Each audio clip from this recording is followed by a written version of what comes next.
दीवार गिर गई, किसी ने अपना बाप खो दिया, किसी ने अपना बेटा खो दिया, किसी ने भाई खो दिया, कोई अपनी माँ या बहन से महरूम हो गया। ईद उल फितर की तैयारियां कर रहे थे, अब उनके घर में सोग है। लोगों ने लोगों को व्हाट्सएप किया है, भाइयों घर से ना निकलना। हमें इस बात की न्यूज़ मिली है कि कोई इस तरह की तूफानी बारिश आएगी, कोई किसी बात का नोटिस ही नहीं ले रहा है कोई। हर मुख्तलिफ इदारे हर एक सेगमेंट को लेके काम कर रहे हैं।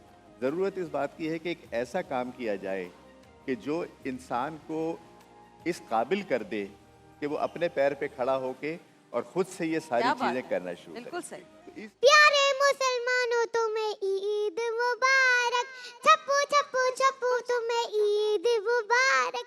और मुल्क का सबसे ये बड़ा शहर कराची एक लावारिस शहर का मंजर पेश कर रहा है। मेरे ख्याल में ये दुनिया का वाहिद बेसहारा और लावारिस मेट्रोपॉलिटन सिटी है जो कभी भी किसी भी किस्म की आफत के लिए कभी तैयार नहीं होता। बारिशें दुनिया भर में होती हैं, रहमत बनकर नाजिल होती हैं, लोग एंजॉय करते हैं, मगर यहाँ 1 घंटे की, फकत 1 घंटे की बारिश ने शहरियों के लिए एक डरावना ख्वाब का मंजर पेश किया। जरा कंपैरिजन कीजिए, मशरिक वुस्ता में जो इस वक्त जंगी सूरत हाल है, जो जंग मुसल्लत की गई है, वो 4थे हफ्ते में दाखिल हो गई। It's the 4th week. वहां पर बम गिर रहे हैं, मिसाइल इंटरसेप्ट किए जा रहे हैं। हालत जंग में भी दुबई जैसे शहर में पूरे महीने में 6 से 7 अमवात हुई हैं हालत जंग में, और मेरे कराची में 1 घंटे की बारिश में 19 अमवात हुई हैं, 60 अफराद जख्मी हुए हैं, 19 पीपल आर डेड। और ये सरप्राइज नहीं था इमरान भाई, सरप्राइज बारिश नहीं हुई है। कुदरती आफत होती है, सरप्राइज के तौर पर अगर बारिश शुरू हो जाए तो हम किसी को ब्लेम नहीं कर सकते कि किसी को अंदाजा नहीं था। ये गुज़िश्ता कई दिन पहले से आप लोग देख रहे होंगे फेसबुक पर, इंस्टाग्राम पर कि जी महकमा मौसमियात ने बता दिया है 18 मार्च को शाम को बारिश होगी। टेक्नोलॉजी इतनी बेहतरीन हो गई है, 18 मार्च को शाम को कराची में मूसलाधार बारिश होगी और तूफान का मंजर पेश करेगा। मजाल है कि किसी के कानों पर कोई जूं रेंगी हो। हम किसी चीज को तब्दील करना चाहते हैं तो क्यों नहीं कर पाते? हम लैग करते कहाँ हैं? जो लोग अभी इक्तिदार के अंदर हैं वो बिल्कुल सही बात बोली, कोई नहीं चाहता होगा किसी के घर में कोई मरे। उनका क्या फायदा है? सोच ही नहीं सकती, कोई नहीं सकता। अब बेहतरीन लोग हैं, मैं सोच ही नहीं सकती कि वो कह रहे नहीं जी होनी चाहिए तकलीफ, ऐसा हो ही लेकिन नहीं जिनकी वजह से हो रही है उनको तो कटहरे में लाएं। या फिर जो उनके नीचे की पूरी हायरार्की, उनसे पूछे ना यार कि ये क्यों हुआ ये। कल बहुत तूफानी बारिश थी और कल जो है वो कराची का हाल में, मतलब आप तो 1 घंटे की बात कर रही हैं, 15-20 मिनट के अंदर इतनी तेज तूफानी बारिश थी।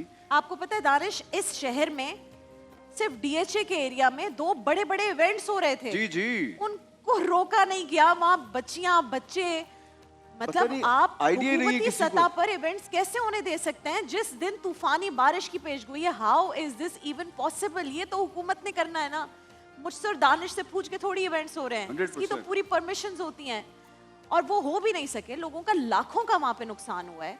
देखें जी, हमें जिस वजीफे की ज़रूरत है वो है वजीफ़ा जो किसी को नहीं चाहिए। वो वजीफ़ा है गैरत जगाने का वजीफ़ा, बेगैरती ख़त्म करने का वजीफ़ा, बेहिसी ख़त्म करने का वजीफ़ा। आप लोग बातें कर रहे थे, हर साल हम ये बातें करते हैं, कोई किस तरह। मैं भी अभी अपनी खुद ही गाड़ी में आया हूँ, मुझे क्या पता कीचड़ क्या होता है, मैं तो गाड़ी में आया हूँ ना, या फिर आप लोग गाड़ी भेज देते हैं, मुझे क्या पता। जब आपने सही कहा कि जब आप यूनिवर्सिटी रोड से जब एयरपोर्ट जाओगे तो लग पता चल जाएगा आपको। मैं टैक्स देता हूं, गाड़ी है उतने कम खड्डे पता ही नहीं चलना ना। तो जिसको पता ही नहीं है, जो शोल्डर क्रॉसिंग करके आया हुआ है, जो पैसे दे के दूसरे का हक खा के मार के आया हुआ है, वो कहता है नॉनसेंस यार, आई डोंट केयर। कोई बात नहीं, हम अपने तौर पे वजीफा क्या दुआ क्या पढ़ें? बस दुआ ये बने, अल्लाहुम्मा इन्नी अऊज़ु बिका मिनल हम्मे वल हुज़न, ऐ अल्लाह मुझसे गम और हुज़न दूर कर दे। अल्लाहुम्मा इन्नी अऊज़ु बिका मिनल हम्मे वल हुज़न व अऊज़ु बिका मिनल अज्ज़ वल कसल, मुझे बेबसी और सुस्ती से बचा ले। व अऊज़ु बिका मिनल जुब्न वल बुख़ल, मुझे बुज़दिली, हम बुज़दिल हैं। वी आर नॉनसेंस, कोई बात करने के लिए तैयार नहीं है, डरते हैं यार उठा लिए जाएंगे। What is this? मरना नहीं है, एक दिन तो मरना है, चलो तड़प के मर जाएंगे, शहादत मिल जाएगी। क्या हुआ ये हमारे इनके बाद, वाउज़ बिका मिनल जुब्न वल बुखल, अल्लाह मुझे बुज़दिली और कंजूसी से बचा। सारा माल पता नहीं किधर, जिधर इन्वेस्टमेंट की होती है उधर जाने का दिल करता है। मैंने ऊपर इन्वेस्टमेंट की होगी तो मेरा मरने का दिल करेगा, हाँ यार कोई नहीं, रब दा दीदार होएगा मरण वेले, मुस्तफा दा दीदार होएगा मरण वेले। मेरा माल पड़ा हुआ है उधर बाहर, तो मैं तो ऐसे नहीं रहना, चलो शहरिया नासत हो, मैं तो भाग जाऊंगा सीधा, मेरे तो बाहर बैंकों में पैसा पड़ा है। हुनर फाउंडेशन ने जो अपने लिए एक लाइन सजेस्ट की वो ये थी कि we want to see a skilled Pakistan. इस सोच के साथ 2009 में हमारे कुछ लाइक माइंडेड पीपल थे जिन्होंने एक फैसला किया कि हम एक हुनर फाउंडेशन के नाम से इदारा बनाते हैं जो नौजवानों को स्किल प्रोवाइड करेगा। तो कराची में इसकी बुनियाद रखी गई एक 100 बच्चों के साथ और 4 अच्छा। ट्रेड के साथ 2009 में। और 2009 से अगर मैं इसको फास्ट फॉरवर्ड करूँ और 2026 में आऊँ तो आज माशाल्लाह से हमारे 17 इंस्टीट्यूट हैं जो अक्रॉस पाकिस्तान क्या काम बात कर है। रहे हैं और 5 इंस्टीट्यूट हमारे अंडर कंस्ट्रक्शन और है। अब तक कितने जो है नौजवानों को आप लोगों ने स्किल्स दी हैं या यहाँ से सीख कर गए? हमने जब स्टार्ट किया था तो पहले साल हमारे पास सिर्फ 100 स्टूडेंट्स थे। आज हम बड़े फख्र से कहते हैं कि हमारे 50,000 एलुमनाई हैं ओहो, अक्रॉस क्या बात है। पाकिस्तान। और 50,000 क्या क्या स्किल्स आप देते हाँ हैं मैं यही सर? पूछना चाह रहा था कि स्किल्स कौन कौन सी आप जी मैं सिखाते हैं? आपको आता देखिए हमने एक over a period of time जो हमने देखा कि हमने अपनी सारी स्किल्स को 4 वर्टिकल्स में डिस्ट्रीब्यूट किया। एक वर्टिकल को हम कहते हैं कि जी आईटी, जो कि दुनिया में इस वक्त सबसे ज़्यादा है। उसके अंदर हम जितने इमर्जिंग टेक्नोलॉजीज़ हैं जिसमें आप कह लें डिजिटल मार्केटिंग है, साइबर सिक्योरिटी है, आईओटी है और इसी तरीके से डिफरेंट है ऑटोमोटिव मैकाट्रॉनिक्स है, इन ट्रेड्स को हम लेके चल रहे हैं। सही। दूसरा वर्टिकल जो है वो हमारा है जिसको हम इंजीनियरिंग सेक्टर कहते हैं, जो ब्लू कॉलर ट्रेड्स की बात करते हैं जिसमें इलेक्ट्रिकल है, मैकेनिकल है, अच्छा। सीएनसी मशीनिंग है, रेफ्रिजरेशन है, कंडीशनिंग है, प्लम्बिंग है, ये ट्रेड्स हम लेकर चल रहे होते हैं। तीसरा जो हमारा वर्टिकल है उसको हम कहते हैं हेल्थ केयर। अच्छा। हेल्थ केयर के अंदर हमारे पास माशाल्लाह से एल्डरली हेल्थ केयर का प्रोग्राम है। ओह जबरदस्त। जी इसके साथ हम फिजियोथेरेपी का है, डॉक्टर्स असिस्टेंट हैं, देन लैब असिस्टेंट्स हैं, तो ये एक हमारा एक प्रोग्राम है। एंड फोर्थ वर्टिकल है जिसको हम सर्विसेज कहते हैं, जो कि एक्सक्लूसिवली ख़वातीन से रखता है, जिसको who knows better than you, beautician, hair dressing, जबरदस्त। Then stitching. हम ये चाहते हैं कि लोग इस रमज़ान में या कभी भी मांगे नहीं बल्कि इज़्ज़त से आएँ, हमसे ख़रीदें, और वो जो लोग 10 रुपये भी लेकर आते हैं वो इज़्ज़त से कमा के लाते हैं, ना कि किसी के आगे हाथ फैलाते हैं। और हमारे हर प्रोजेक्ट में कुछ ना कुछ फ़ीस है, कहीं 5 रुपये है, कहीं 10 रुपये है, कहीं 50 ताकि वो रुपये है। इज्जत नफ्स वाला जो मामला है वो रहे लोग। इज़्ज़त नफ्स किसी की मजरू नहीं होनी चाहिए। जैसे हमारा जो मेडिकल कॉम्प्लेक्स है वहाँ 50,000 लोगों का अब तक एक तरह से फ्री ऑफ कॉस्ट इलाज हुआ है। जो सिर्फ 50 रुपीज़ की पर्ची बनती है वहाँ पे उनको ओपीडी, इंजेक्शन, मेडिसिन। कहाँ पर है वो? ये हमारा मेडिकल कॉम्प्लेक्स नाज़माबाद में है, Nazimabad 4 house number. Old are you? I am 26। और आपने जब शुरू किया था तब? 16। क्या बात है, कल से मैं और दानिश ना सिर्फ इम्प्रेस हो रहे हैं अपनी नई जनरेशन से। इंशाल्लाह ये बनेगा हमारा नया Pakistan. How do you take care of the expenses?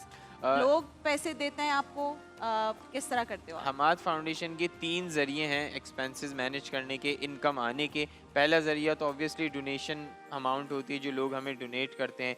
फिर हमने ये और सोचा डिटेल्स जो है आप लोग की स्क्रीन पर आ रही हैं। हमाद फाउंडेशन को अगर आप सपोर्ट करना चाहते हैं, डिटेल्स आपकी स्क्रीन पर है। दूसरा तरीका, और दूसरा तरीका, अब हमने ये भी सोचना है कि हमने सारी ज़िंदगी डोनेशंस पे डिपेंडेंट नहीं रहना। पाकिस्तान के हालात हैं या जो लोगों के हालात हैं वो इतने अच्छे नहीं होते। सेकेंडली हमने जो इसमें ऑप्शन निकाला है, हमने स्पॉन्सरशिप की तरफ जा रहे हैं। हमें बड़े बड़े ब्रांड स्पॉन्सर करते हैं। हम अपनी वीडियोस में, हमारी अच्छी खासी रीच है, मिलियंस में हमारी रीच है, जबरदस्त। हम उन ब्रांड्स को अपनी वीडियोस में, अपनी पिक्चर्स में एक स्लॉट देते हैं और वो उनसे हम चार्ज करते हैं और वो पैसे हम अपने फाउंडेशन में यूज़ करते हैं। सो हमने इसको बाय 2030 सेल्फ सस्टेनेबल बनाना है और डोनेशन से लेस कर देना है हमने इसको। जो हमारी तीसरी और सबसे इम्पॉर्टेंट चीज़ है, हमने एक अपनी मर्चेंडाइज बनाई है और हम अपनी मर्चेंडाइज सोशल मीडिया और वेबसाइट के थ्रू सेल करते हैं, और जो मर्चेंडाइज से हमें प्रॉफिट जनरेट होता है वो हम इस फाउंडेशन में लगाते हैं। हाउ अमेजिंग इज दैट भाई, जबरदस्त हमाद। मैं तो I am feeling really proud. Cake ना लेके जाया करें लोगों के घरों पर, वही बेकरी के वही केक 10-10 आ जाते हैं। कुछ और कुछ नया सोचे। या अगर बहुत ज्यादा क्रेविंग है ना कि मीठा खाना है, तो उस दिन जो है आप खाने से तकरीबन 20-25 मिनट पहले अच्छी सी एक वॉक या फिर रन या फिर जॉगिंग कर कर आइए, 20-22 मिनट रोजाना की रखिए। फिर आपने जो खाना है ना, फिर वो नहीं, मैं तो कह रही हूँ जो मेहमान घर पे केक लाते हैं तो बेकरी उससे का, बेहतर है कि आप फ्रूट्स नहीं लेकर खाती? आए ना। नहीं वो जान छुड़ाने वाला गिफ्ट है। वो आगे पास होता रहता है। वो अम्मी कहती थी बेटा 4 केक हो गए, अब हम फलां के घर जा रहे हैं तो यही ले जाते हैं। मैं कहती थी नहीं, जब हमें नहीं अच्छा लग रहा तो हम लेके भी तो नहीं जाते। आगे पास होता है ना, तो हाँ। आप फ्रूट्स ले जाएं किसी के घर फ्रूट्स पे। लाएं, अच्छी वाली मिठाई लाएं, गुलाब आजकल तो जामुन ले डार्क आएं। चॉकलेट्स इतनी लोकली भी मिल रही है। क्या बात तो आप वो लेकर जाएं। ड्राई मेरे ख्याल फ्रूट्स से लाएं। ड्राई फ्रूट्स लेकर महंगा हो खर्चा बढ़ा रहे हैं। ना, 1200 का केक है, 1200 में क्या ड्राई फ्रूट ड्राई मिलेगा? फ्रूट नहीं, चलो वो से भी नहीं आए। तितली उड़ी उड़ ना सकी, बस में बैठी सीट ना मिली, ड्राइवर ने बोला आजा मेरे पास, तितली ने बोला हट बदमाश।